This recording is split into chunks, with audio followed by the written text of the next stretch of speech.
Follow along with this top-rated guitar strumming lesson for beginners. This is a video lesson on how to strum chords on the guitar. I'm going to show you a bunch of exercises that are going to culminate in this strumming pattern.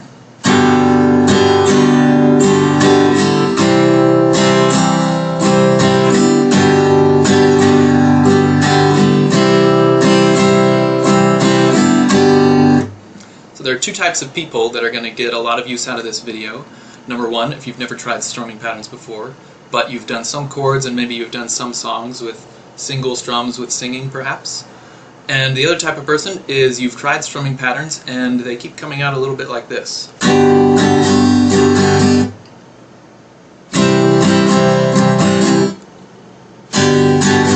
So that last thing I did was a little bit of a problem because it's not a smooth change from one chord to the other, and you probably feel like you need to get faster at your chord changes. Really what you need to do is get your chord changes in time, probably at a much slower tempo, and then build that habit, and it's a lot easier to increase the tempo from there over time. So I've got, let's see, 8 exercises that I'm going to show you today, and the last one, number 8, is going to be the real thing that I played at the beginning of the video. For all 8 of these exercises, I'm going to be using 2 chords going back and forth. A lot of introductions to strumming patterns will take you on one chord and just get you playing a strumming pattern over and over on one chord, and then you end up with the problem that you can't switch chords very easily when it comes time to do that in every single song you ever play. So I'm going to start you right off at the beginning, take 2 chords and do them back and forth. So any 2 chords that you know will be fine. Preferably something that you're using in a song right now that you're trying to learn.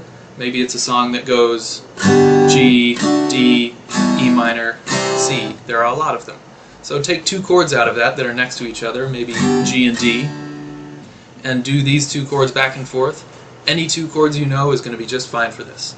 And as you get better and better, you might want to repeat all this whole series of exercises on different pairs of chords as you need them. So for everything that I'm going to do today, I'm just going to use G and C as an example. They're really common chords to have next to each other in songs. Here's exercise number 1. For at least the first 4 exercises, it's going to be really important to count the beats out loud as we go. So here's number 1. 1, 2, 3, 4. 1, 2, 3, 4. 1, 2, 3, 4. 1, 2, 3, 4. Seems very, very simple, but if you've never tried it, you'd be surprised at the difficulties that lie within. So the really essential part of this is not to pause anywhere in your counting. This is exactly what you do not want to do. 1, 2, 3, 4. 1, 2, 3, 4. 1. The problem there is you paused between beat 4 and beat 1, and a lot of people do that at the beginning. So you'll want to practice that and get a sense of how slowly you need to count to keep totally consistent all the way through, just like a ticking clock that never stops. A good way to test this is with a metronome. So I've got a metronome set to 60 beats per minute here, and that's 1 beat for every second, and we're going to count right along with those beats. 1, 2, 3, 4. 1, 2, 3, 4. 1, 2, 3, 4. 1, 2, 3, 4. Now you don't always have to practice with a metronome, but it's a good idea to use this as a test for every exercise before you move on to the next one. Then you'll know that you can really do it and you've got it internalized. Now another thing to notice about what I just did on exercise number 1, you might have seen my fingers getting off of each chord early and moving to the new chord before I needed to. You've got 3 beats in which to move your fingers to be ready for the next chord. We're only strumming on beat 1. For beat 2, 3, and 4, you can take your fingers off and move to the next chord early. So again, that's going to go 1, 2, 3, 4, 1, 2, 3, 4. As soon as you strum one chord, take your fingers off and move to the next chord. That's going to allow you to have your fingers ready and strum it on beat 1 without pausing anywhere. Now as you work on this and get used to it, you're going to get a sense of how long you can keep your fingers on each chord, let it ring out before you need to take them off and move to the new one. maybe you need to take them off as soon as you strum it and take up all remaining 3 beats, 2, 3, and 4, to move to the next chord. Maybe you can leave your fingers on for a couple beats before you move them, like this. 1, 2, 3, 4. 1, 2, 3, 4. 1. However you do it, the most essential thing is do not pause in your counting. It should be exactly like clockwork, never pausing, and you're always hitting a down strum on beat 1 on the correct chord with all your fingers down, not one of them not quite in the right spot. Now, let's move on to exercise number 2. We're going to strum on 2 beats now. Beat 1 and beat 2, and then we have beat 3 and beat 4 for changing our fingers between the chords. So we're going to go 1, 2, 3, 4. 1, 2, 3, 4. 1, 2, 3, 4. 1, 2, 3, 4.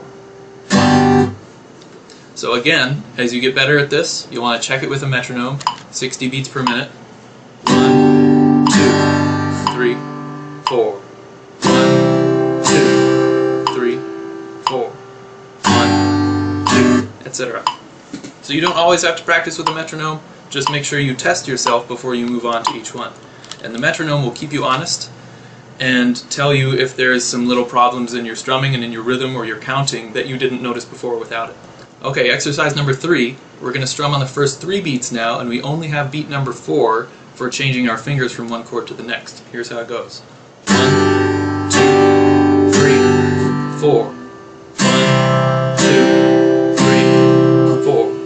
1, 2, 3, 4. 1, 2, 3,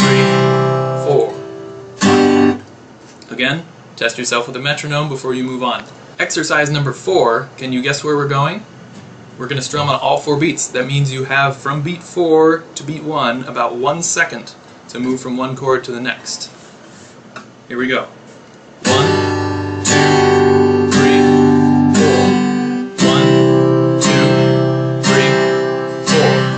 1, 2, 3, 4. 1, 2, 3, 4.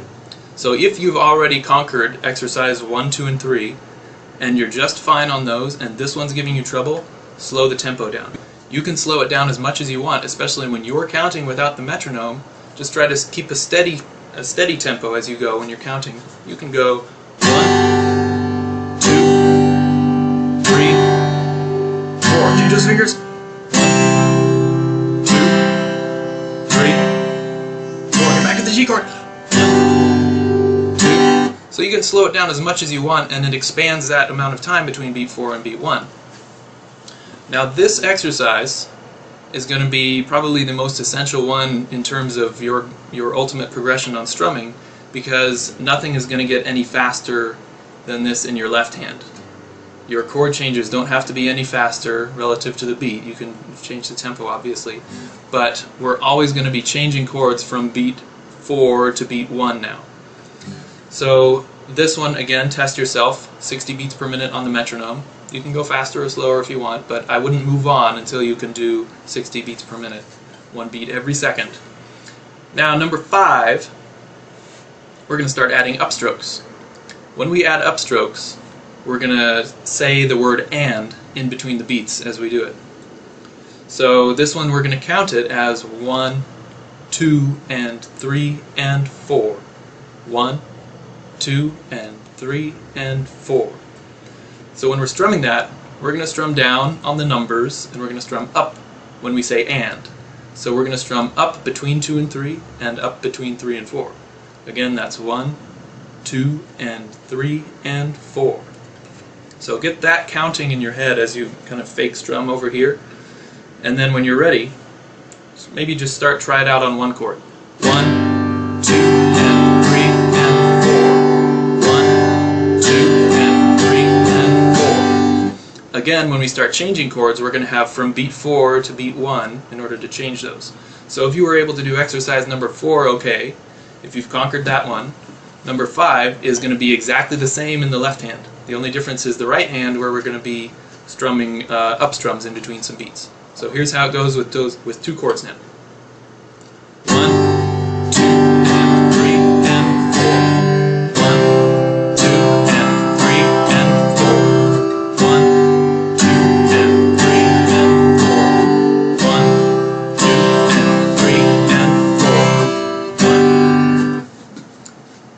Test yourself with a metronome. Exercise number 6. We're going to backtrack a little bit. So far we've been adding strums to every exercise to get the new one. We're going to subtract a bunch of strums from this one. This one we're going to have a skip on beat 3. And a skip is basically a fake strum going downwards like this, a fake down strum. You're going to skip the strings, just barely miss them. So the difference between a strum like this and a skip like this, you probably didn't see the difference. From your angle it should not look any different. Strum, skip, strum, skip. As a player, when you look down at your pick, you can see the pick hit the strings when you strum, obviously. For a skip, your pick should just barely miss the strings, about ½ inch away from them, but everything else should feel just like a strum. So what we want on this is when we skip the strings on beat 3, we're going to want this arm to be continually going down, up, down, up, down, up. So watch this. We're going to go 1, 2, 3, 4. 1, 2, 3, 4. 1, 2, 3, 4. 1, 2, 3, 4. So we took away some of those up strums, and we took away the down strum on beat 3. We're only strumming on beats 1, 2, and 4 now. So beat 3 gets that skip, and it's a fake strum, just miss the strings, and that's very important, just keep that going. And as you get used to this, you're not going to have to think, skip the strings on beat 3 now. That's not going to be going through your mind anymore. It'll just be totally natural to let your arm run as a pendulum. This is your new state of rest. This is not a state of rest when you're strumming the guitar, because we want this pendulum to constantly be going back and forth. So again, test yourself with a metronome on this one. Get used to skipping on beat 3. Now, exercise number 7 is going to get a little bit gnarly. It's easy to understand what we're going to do. We're just going to combine number 5 and number 6. We're going to take number 5, 1, 2, and 3, and 4, and we're going to take out the down strum on beat 3 and make a skip there. So, easy to understand, but it's not going to be so easy to do it. Make sure you're really good with number 5 and number 6 before you try number 7. So, here's how number 7 is going to go. 1, 2, and 3, and 4. 1, 2, and 3, and 4. 1, 2, and 3, and 4. 1, 2, and 3, and 4. This one is where it's going to be a little bit weird to count the beats as you're playing, because you're saying 3 as you're skipping the strings. So what you can do here is say the strumming pattern instead. Just make sure you're saying it in time with as it lines up with the beats. So you can say down, down, up, skip, up, down. Down, down, up, skip, up, down. Or you can skip the skip and say down, down, up, down. Down, down, up, down. It's just essential that you're saying those in line with the beats, and you're not saying down, down, up, down, down, down, up, down. That's not the way it lines up with the beats, is it? So make sure you're really good at 5 and 6 on this, and then those habits from those are going to seep into number 7. Okay, exercise number 8. This is the final product, and it's what some people call the folk strum. So if you ever hear someone say play the folk strum, this is what they mean.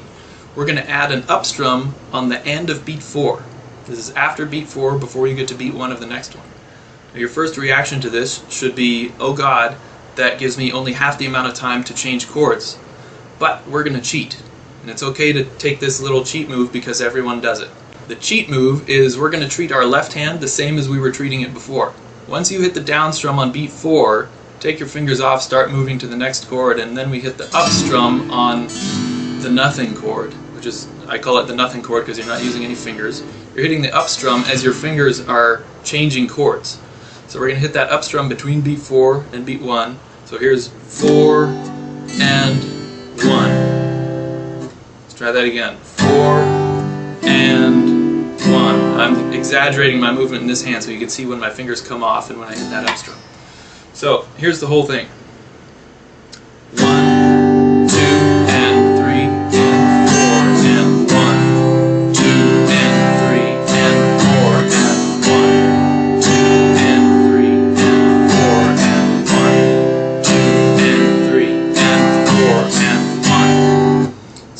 then it's going to be easier to say the strumming pattern rather than saying the beats as you go. So we can say down, down, up, up, down, up, down, down, down, up, up, down, up, down, down, up, up, down, up, down, down, up, up, down, up, down, down, up, up, down, up, down. You might have noticed that that nothing chord in between on the end of beat 4 doesn't really sound bad when you do it up to a tempo like that, when you do it in constant speed. When you're going really slowly, going sounds kind of awful. But when you're going at a fast speed, let me see if I can do this really fast.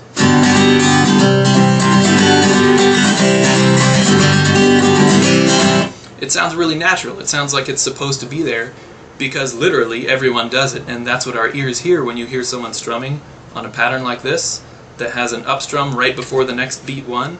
That up strum is almost always going to be on the nothing chord, on just open strings. So it's kind of a percussive effect. You don't really hear that as a separate chord. And the way I like to think about it is I hear it as the guitar breathing. It's taking a little inhale before it does the next chord, exhaling, going.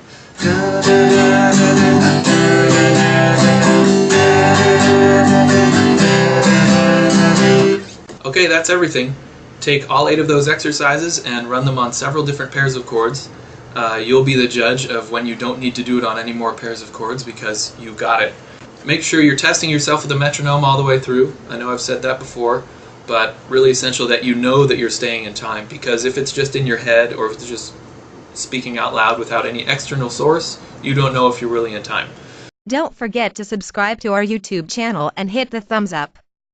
Visit the link in the description below for a fast, easy, and efficient way to learn to play the guitar.